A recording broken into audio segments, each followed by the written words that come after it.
Well, brethren, because this day, the days of unleavened bread, we know that it pictures one of the most important aspects of our Christian life, and that is removing sin from our lives. And because of that, we do certain things during these days, like doing physical actions or physical things to teach us spiritual lessons. And one of the best ways, or one of the most common ways that we remove leaven in our lives is through spring cleaning, right? Spring cleaning. It's like doing a deeper type of cleaning around our house. And I'm sure that most of us, if not all, could relate to this, because every year we are doing spring cleaning and we do certain things in this during this day. So in this afternoon, I would like to look into the physical action of spring cleaning and removing leaven from our houses, from our dwelling places, and then relate it to the spiritual aspects or spiritual lessons that we can learn from the days of unleavened bread. So in this afternoon, there are 3 things that I would like to share with you, and I hope these lessons would help us to appreciate more and to observe the days of unleavened bread in a better and more righteous way. So let's go. Let's have the first one. So the first one is that spring cleaning teaches us to go deeper. Spring cleaning teaches us to go deeper. You see, all of us has been cleaning our house. Okay, we are doing that on a regular basis. Every day we sweep the floor. We try to mop the floor, perhaps. We do cleaning. We remove clutters. But when it comes to spring cleaning, it is something different. We do it with more extended time. We exert more effort. We do more things than just the ordinary cleaning around our house. So spring cleaning is not just surface level. It's not about just cleaning the surface, right? If you have been doing spring cleaning, we move furniture. Okay, we don't normally do that every day. We move furniture, we open boxes, we go through our things that we don't normally do. That's spring cleaning. Okay, and spiritually, that is what God or Yahweh wants from us. Not just to sweep the obvious dirt in our house or the obvious sins in our lives. We don't simply remove those things because we all know that those things are bad. Those things are immoral. We know the big sins like murder, adultery, stealing, those type of things. Those things are obvious. But when it comes to spring cleaning, we would like to go deeper. We don't simply clean the surface. We want to go through every dark corners of our houses, every place that we don't usually go to. We want to examine and to remove the dirt in those places. You see, just like in spring cleaning, God wants us to search the deep, hidden corners of our hearts where the subtle sins live, because those are the places that we don't normally look at. Alright? So sins could disguise themselves. Sometimes it's hard to identify.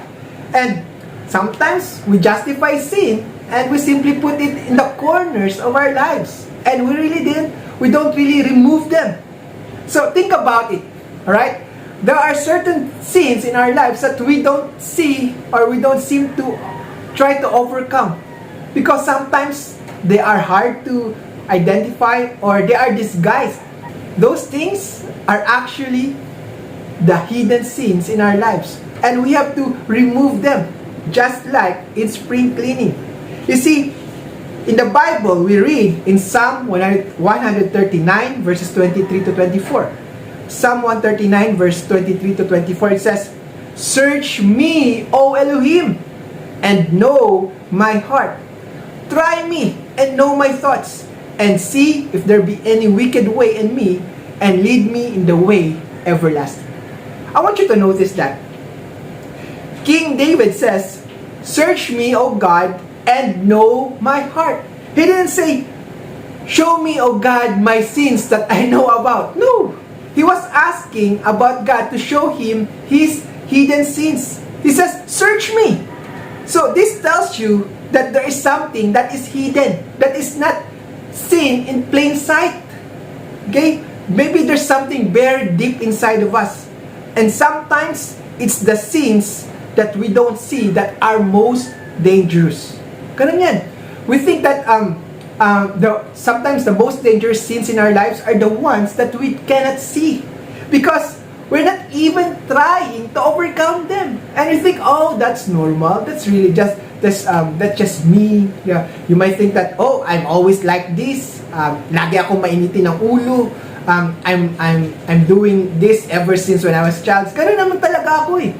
But because we don't recognize it as something that we need to change or overcome, it become part of us, which is sad because we are to live a life of overcoming.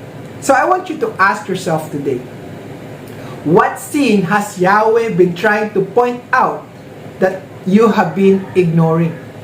What am I excusing that needs to be exposed? So, spring cleaning teaches us to go beyond the obvious.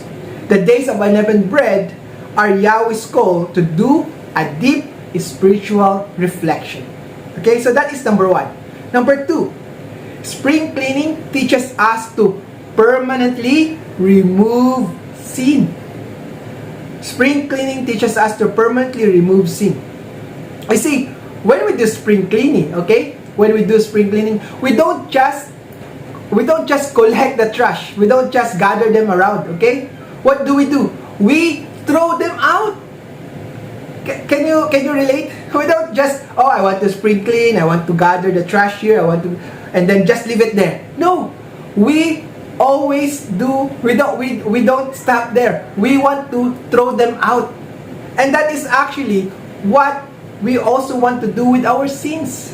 We don't simply just, oh, I'm bad at this, okay, I'm doing this sin, I'm doing this, and then we don't do anything. That's not how it works.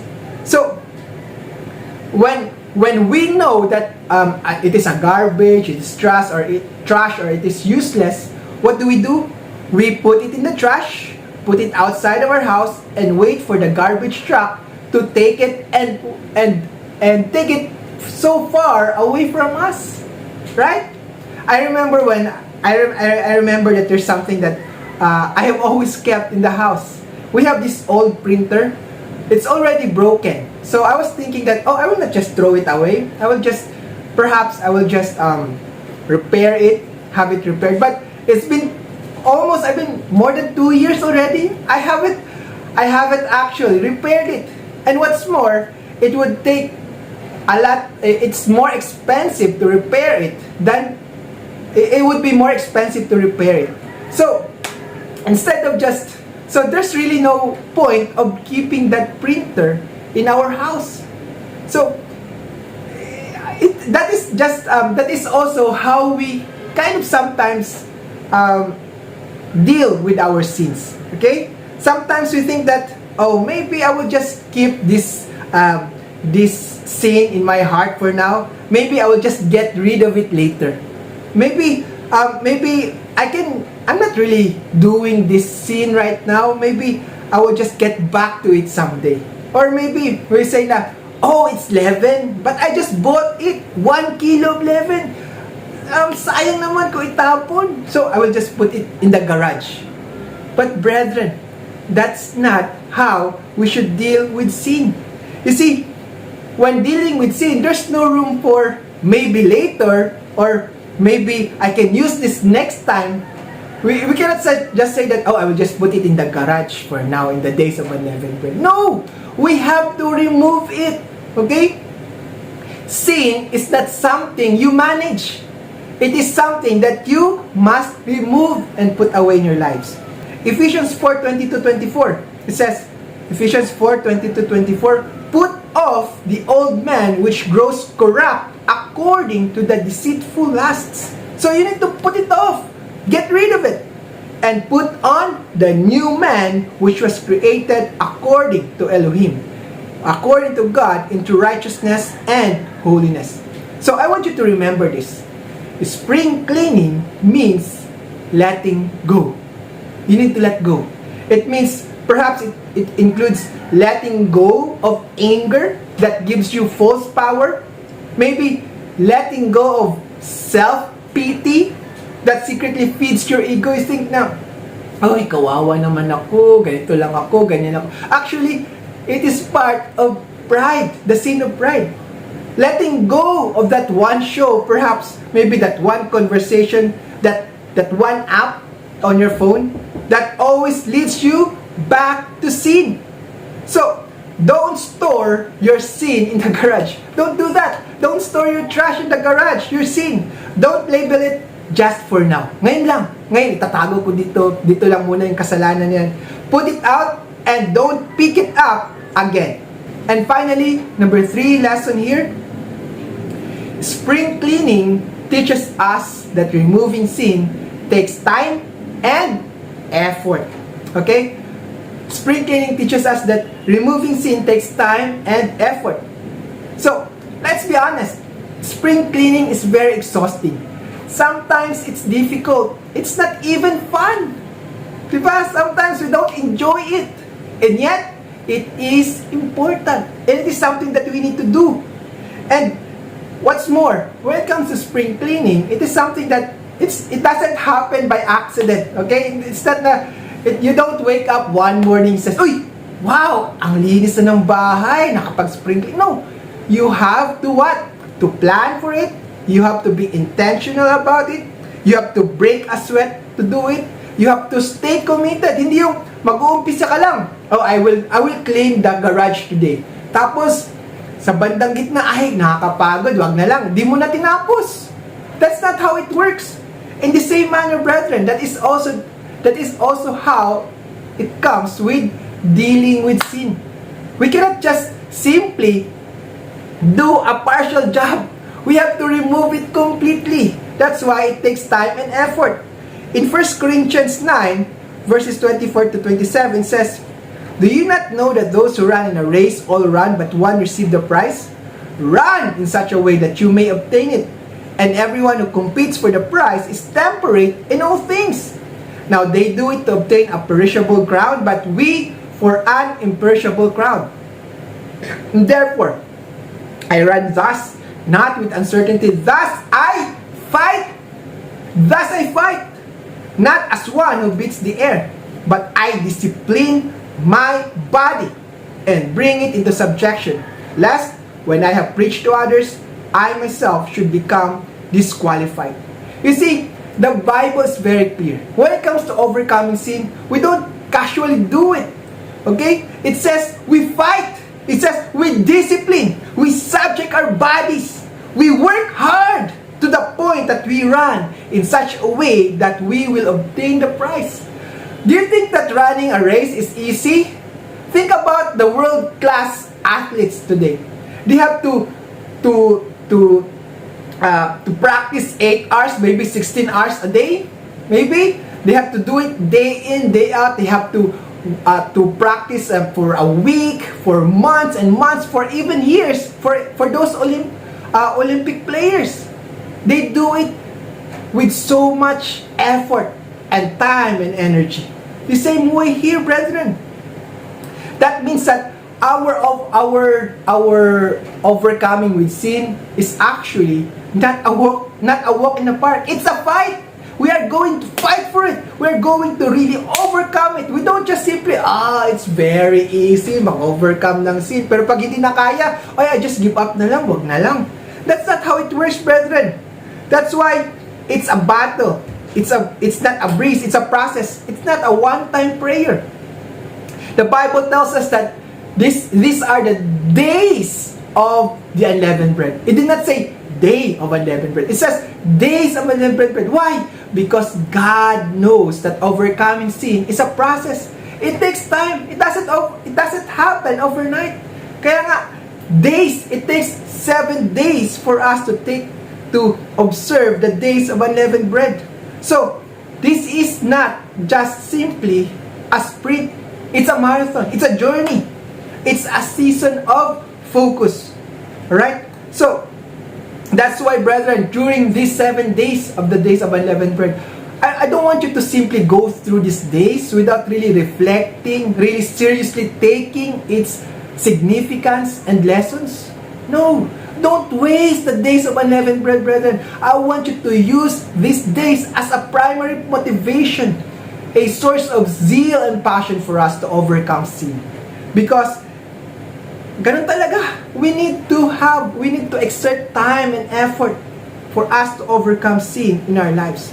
So, just as spring cleaning requires time, energy, and diligence, so does our overcoming of sin. Now, can you just imagine when you're done spring cleaning? Diba? You feel refreshed, you feel accomplished, masaya ka, you are glad that you are able to clean your house. Now, just imagine, spring cleaning lang yun. What if you have already also purified your heart? It's not just your home that you have cleaned, but also your heart. What kind of joy that you will feel? What kind of satisfaction? And that would be really life-changing. That it's not enough to simply clean our house. We need to clean our heart. So, final thoughts here, brethren. Don't let these days go to waste. Okay? So, as you clean your home, as you get rid of leaven in your life, don't forget. Go deeper, let go completely, and keep striving. May we all come out of these days, not just with cleaner homes, but with cleaner hearts. Hearts that are purified, cleaned, and searched and transformed for God's glory. May you have a happy and great feast of unleavened bread.